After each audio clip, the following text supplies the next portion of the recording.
Hello students, welcome again to your own channel mindful commerce. आज हम पढ़ने वाले हैं एक नया चैप्टर जिसमें हम पढ़ेंगे कि basic economic entities of economy क्या होती है। इसके अंदर हम ये पढ़ेंगे कि इकोनॉमी का मतलब क्या होता है।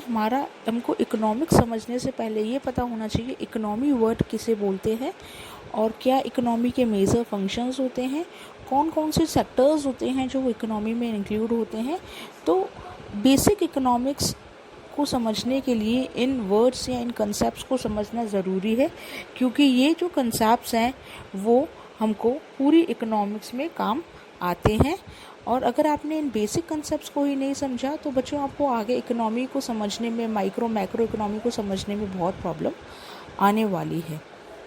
तो जिन्होंने मेरे चैनल को अभी तक सब्सक्राइब नहीं किया है, मैं उनसे रिक्वेस्ट करूँगी कि प्लीज़ मेरे चैनल को सब्सक्राइब कर दीजिए ताकि आपको मेरे आने वाले हर एक वीडियो की नोटिफिकेशन मिल जाए। इसके लिए आपको बेल आइकन प्रेस करना पड़ेगा, तो प्लीज़ मेरे चैनल को सब्सक्राइब ज़रूर कर दीजिए, साथ ही बेल आइकन भी प्रेस ज़रूर कर दीजिए ताकि आपको मेरे आने वाले हर एक वीडियो की नोटिफिकेशन मिलती रहे। आने वाले टाइम में मैं लाइव लेक्चर्स भी स्टार्ट करने वाली हूँ, तो स्टूडेंट्स प्लीज़ मेरे साथ बने रहने के लिए आपको सब्सक्राइब करना बहुत ज़रूरी है, ताकि जब हम फ्यूचर में जब भी लाइव लेक्चर स्टार्ट करेंगे तो मैं आपकी क्वेरीज फेस टू फेस या लाइव सॉल्व करूँगी। तो चलिए आइए स्टार्ट करते हैं हम हमारा आज का lecture. Now let us first understand the meaning of economy. Economy is a system which provides people with goods and services which directly or indirectly satisfy their wants. So being a human being, we are having a different type of wants, and these different type of wants can be satisfied by getting different type of goods and services, and all these goods and services will be provided to us by an economy.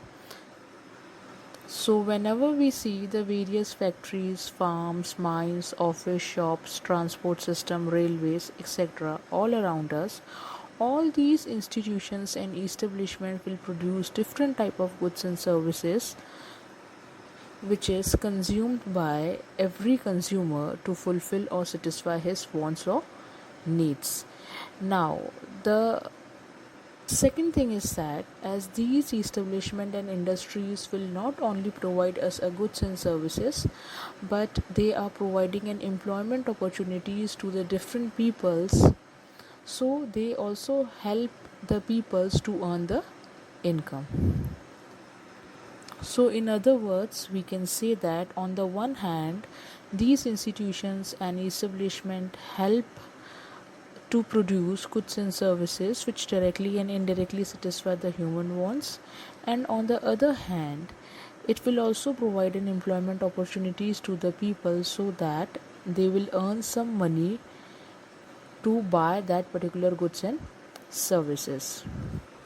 So with this concept we came to a conclusion that all these institutions and organizations may be collectively called an economy, or in other words we can say that a total system comprising farms, factories, mines, shop, roads, railways, offices, school, college, hospital, etc. whatever institutions or establishment are working, whether they are providing a goods and services, all are looked upon as a growing institution which provide various types of goods and services to the people, and this is called an economy.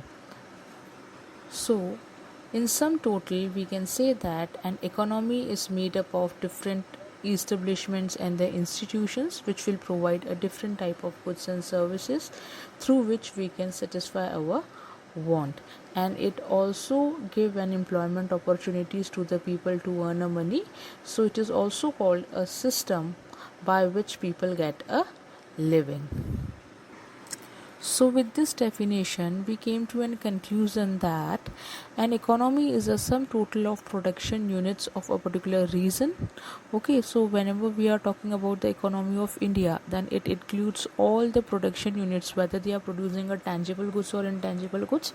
Now tangible goods means all those goods which can be touched and seen, like you can see the different type of goods in your home also, like table, chair, car, laptop, computer, which we can touch and see. And intangible goods are those goods which we cannot see, like services, like whenever we go to the restaurant, okay, or to a hotel, they will provide us a service. Then or or we can include the medical services, okay, airline services.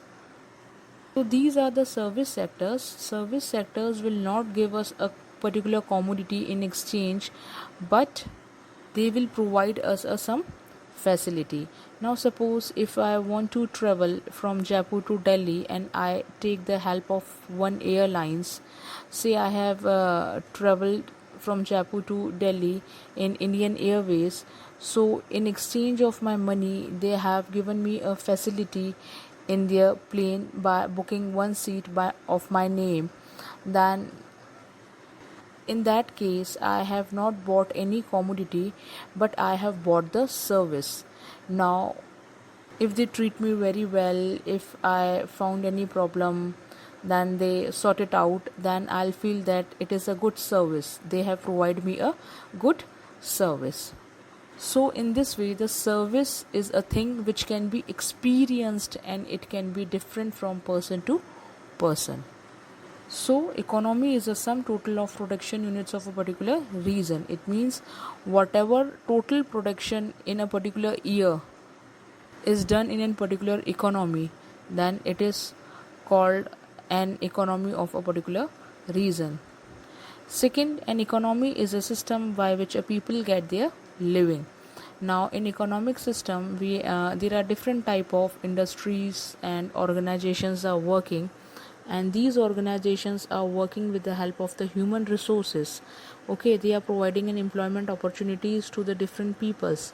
So whenever they are providing an employment opportunities, whenever any industry will hire some person, that person will provide their services to the industry, and in exchange he will return wages and salaries. So with this wages and salaries he will enhance their standard of living. How can he enhance the standard of living? By purchasing the goods and services needed by his family. So in this way the economy is a system which will also help the people to enhance their living.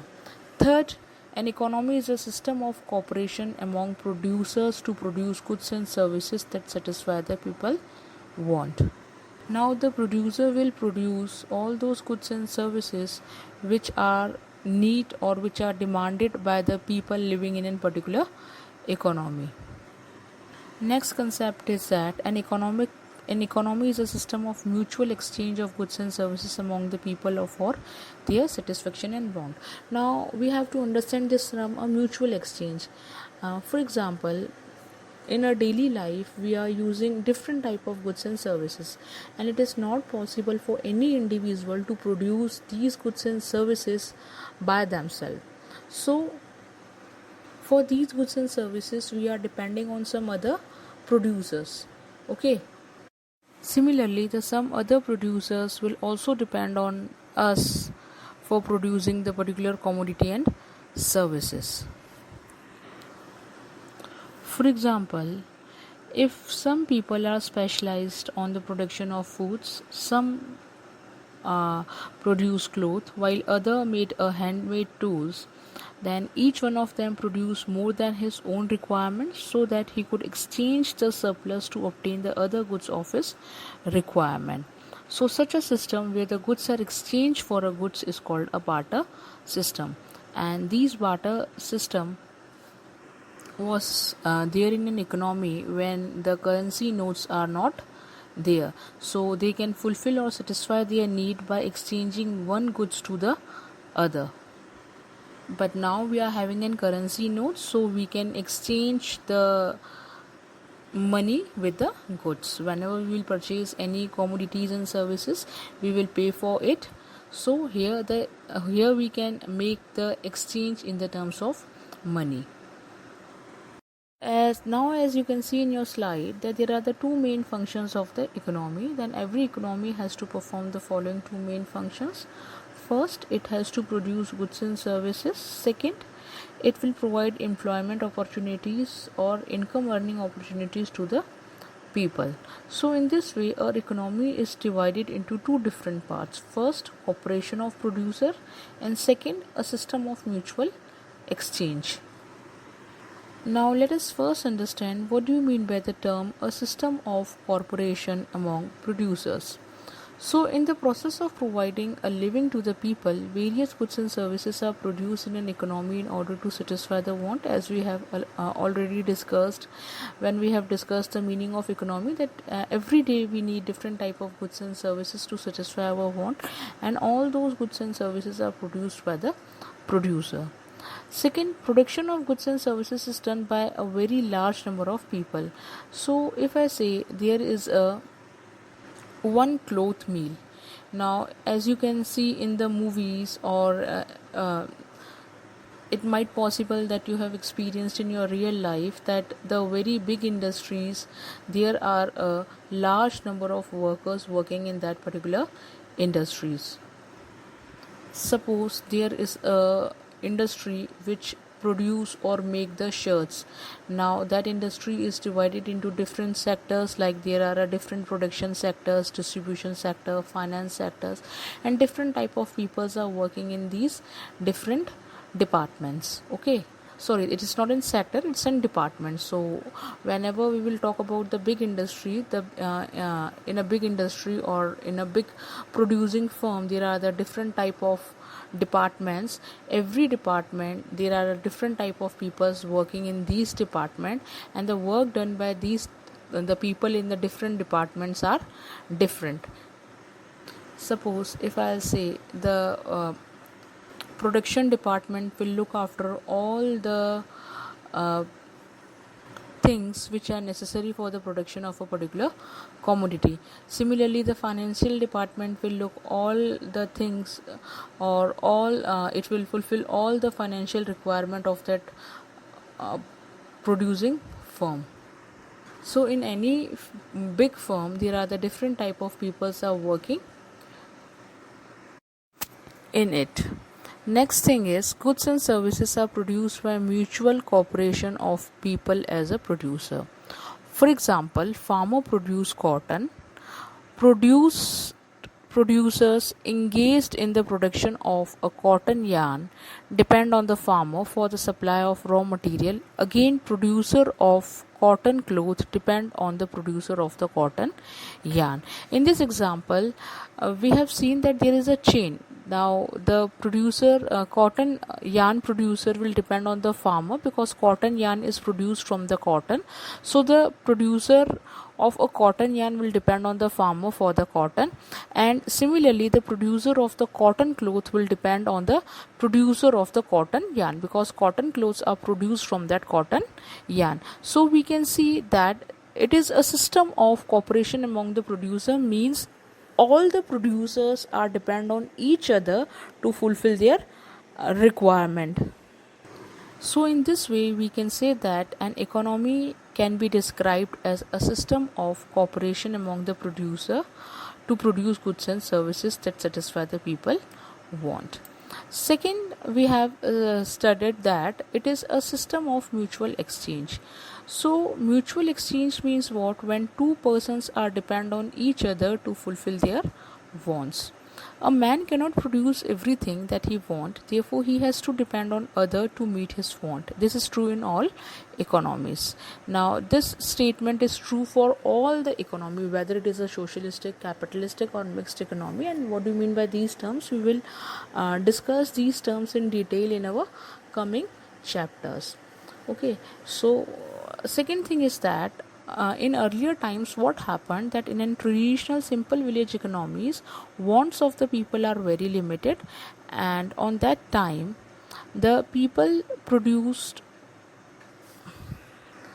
the goods in surplus, and the surplus goods will be sold by that person to the another person, and in return the other person will exchange his surplus to the first person. So as I given you the example in the first slide, again I'll give you the example Okay, like there are some people who are specialized on the production of foods, some produce clothes, while other made handmade tools. Now each of them produce more than his own requirements so that they could exchange their surplus to obtain the goods uh, to obtain the other goods of his requirement. Now such a system is called a barter system. Now if I say that the person producing a food, okay, he if he need a cloth, then what he will do, he will exchange his surplus food to the producer of the cloth, and in the exchange of the food the cloth producer will provide him a cloth. Okay, so there is a give and take relationship of two commodities between two producers. But in our modern economy, the goods and services are exchanged through the medium of money. Now, as we have discovered the currency notes and the coins, now all the goods and services which we are exchanged, we will exchange in the terms of money. For example, a person working in a sugar mill earn his income in terms of money by selling his labor services to the owner to that factory. Now, if any person working in a sugar mill, then in sugar mill he is providing his services to the mill, and in exchange he is getting an income in the terms of money. Income here means the wages and the salaries he will getting in exchange of his services. Okay, so then he uses this money to buy goods and services as he want, so that he can use this money according to their choice, or on the goods and services according of his wish. So we have understood two concepts, that in traditional system there was a barter system where the requirements or the wants are fulfilled by the person by exchanging their surplus commodities with that of other commodities, whereas in modern economy we are exchanging the goods and services by using the money. So a system of mutual exchange is a give and take relationship. Whenever we will give one thing, we will get another thing in its place. Now, after understanding the meaning of economy, we have to understood the main sectors of the economy. The sectors of the economy has been broadly classified into the three sectors: production sector, consumption sector, and government sector. Now, the production sector is a sector where the goods and services are produced. So, production is the core activity of the sector. It produces goods and services by hiring service of the various factors of production such as land, labor, capital, and organization. Now, in economics, we will study about the four factors of the production. Now, factors of the production means the raw materials. We can take them as an input units to produce the finished goods. So in economics we will study the four factors of production, that is a land, labor, capital, and organization, or we can use sometime entrepreneurship in place of organization. So if I want to produce a shirt, then I need a land to build a factory. I need a labor to work on that factory, and if I hire the labor, then I need a capital to buy the raw materials, to buy the machinery. And organization means it is a place where all these three things are united together to produce the goods and services. So the first sector is the production sector, and by production sector we mean that it is a place where the goods and services are produced by using the different factors of production. Second sector of the economy is the consumption sector. Now, as the producer will produce all these goods for the consumer. Now, and this consumption sector is sometimes called as an household sector. So it provides the various factors of productions to the producers. Now it is very important to note that I have told you that there are the four factors of production, that is the labor, land, capital. Now these labor, land, and capital which we used in the production sector, all these factors of production will come from the household sector. Suppose if a person A is working in a company named XYZ, then this person A will come to the company XYZ, then this person A is belong to the household, then this person A come to the XYZ company from the household sector. Now, if the person A is working in XYZ company, and after working with this company, the person will get a salary, okay, and he will further use his salary for the purchasing of the different goods and services. So in this way, the production sector and the consumption or the household sectors are interdependent on each other. So let us revise this example once more for a better understanding. I have told you that the person A is working in an XYZ company. Now the person A is belong to the household sector, because we are living in a society, we are living in a homes. So that's why we have called this sector as a household sector. So the person A will come from the household sector when he will work for the XYZ company. Okay, then XYZ company will pay or will give him a salary in exchange of his services. Okay, so what the household sector will bring in his house? The salary. Okay, and what the production sector will get from the household sector? A labor, and a labor bring a salary to his household sector. Further, what the labor will do? He will not keep the money in his locker, because he, being a human being, he needs different goods and services to survive. Again, he will use the money for purchasing of the different goods and services. Then what he has done, he has purchased goods and services in exchange of money. Then when he purchased the goods and services, these goods and services are produced by the production sector. Okay, then ultimately his money will go back to this production sector, and this process will go on. Okay, so there is a cycle runs between the household sector and the production sector. Household sectors will provide a labor, okay, to the production sector, and similarly whatever he will earn from the production sector, he will use his earning for purchasing the goods and services produced by the different production units. Next sector is the government sector. So government sector also play an important role in an economy. So its role is twofold. This sector acts as a both consumer as well as a producer. As a producer, the government hires the services of the various factors of production and produce goods and services for the consumption of the whole country, like education, health, defense. Like defense services are provided by a government. Okay. As you will see that law and order is maintained by the government. All the police stations, okay, working in our area, these all are the sectors which will come under the government sectors, and they are providing a service to us, and in behalf of the services, the government will provide them a salary. Okay, so this is a service sector which is run by the government sector. So similarly, the government can also be a consumer when he purchases the goods and services from the production sector, and these goods and services are consumed collectively by the society. Like as we see that in our colonies there are the different type of parks which are maintained by the state or the local government. Now we need different type of raw materials to build that park, like we need a fencing, bench, or a water cooler, or etc, whatever we are seeing in a park. So now all these now to build a park, the government required all these raw material. When the government will purchase all these raw material from the different industries, okay, then the government will become the consumer. Okay, because the government is purchasing these goods from the production sectors.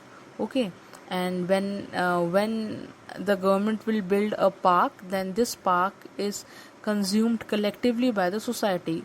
So this park is belong to the whole people who are living in that societies or nearby areas. So we cannot claim that this park is mine.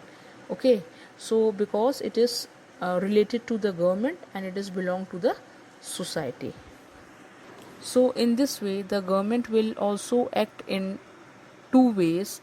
First, government can act as a producers, and second, the government can also act as a consumers. As a producers, he will provide a different type of services directly to the people of the society, like I have told you, the defense services, police services, to maintain law and order services.